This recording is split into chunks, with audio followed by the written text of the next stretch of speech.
Capítulo 9. Ahora bien, aún el primer pacto tenía ordenanzas de culto y un santuario terrenal, porque el tabernáculo estaba dispuesto así. En la primera parte, llamada el lugar santo, estaban el candelabro, la mesa y los panes de la proposición.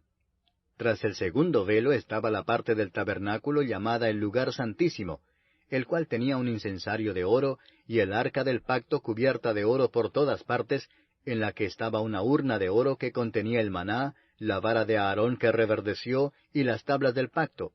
y sobre ella los querubines de gloria que cubrían el propiciatorio, de las cuales cosas no se puede ahora hablar en detalle. Y así dispuestas estas cosas, en la primera parte del tabernáculo entran los sacerdotes continuamente para cumplir los oficios del culto. Pero en la segunda parte, sólo el sumo sacerdote una vez al año, no sin sangre, la cual ofrece por sí mismo y por los pecados de ignorancia del pueblo,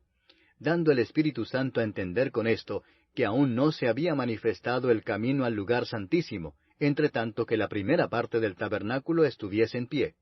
lo cual es símbolo para el tiempo presente, según el cual se presentan ofrendas y sacrificios que no pueden hacer perfecto en cuanto a la conciencia al que practica ese culto, ya que consiste sólo de comidas y bebidas, de diversas abluciones y ordenanzas acerca de la carne, impuestas hasta el tiempo de reformar las cosas. Pero estando ya presente Cristo, sumo sacerdote de los bienes venideros, por el más amplio y más perfecto tabernáculo, no hecho de manos, es decir, no de esta creación, y no por sangre de machos cabríos, ni de becerros, sino por su propia sangre, entró una vez para siempre en el lugar santísimo, habiendo obtenido eterna redención. Porque si la sangre de los toros y de los machos cabríos, y las cenizas de la becerra, rociadas a los inmundos, santifican para la purificación de la carne, cuánto más la sangre de Cristo, el cual mediante el Espíritu Eterno se ofreció a sí mismo sin mancha a Dios, limpiará vuestras conciencias de obras muertas para que sirváis al Dios vivo. Así que, por eso es mediador de un nuevo pacto, para que interviniendo muerte para la remisión de las transgresiones que había bajo el primer pacto, los llamados reciban la promesa de la herencia eterna. Porque donde hay testamento, es necesario que intervenga muerte del testador, porque el testamento con la muerte se confirma, pues no es válido entre tanto que el testador vive, de donde ni aun el primer pacto fue instituido sin sangre,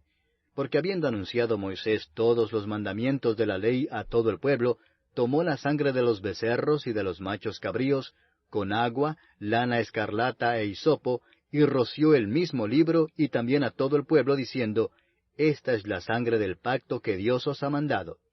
Y además de esto, roció también con la sangre el tabernáculo y todos los vasos del ministerio.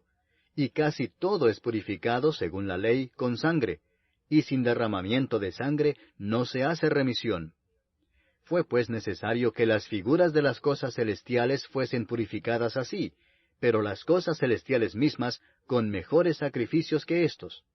Porque no entró Cristo en el santuario hecho de mano, figura del verdadero, sino en el cielo mismo para presentarse ahora por nosotros ante Dios, y no para ofrecerse muchas veces, como entra el sumo sacerdote en el lugar santísimo cada año con sangre ajena. De otra manera le hubiera sido necesario padecer muchas veces desde el principio del mundo,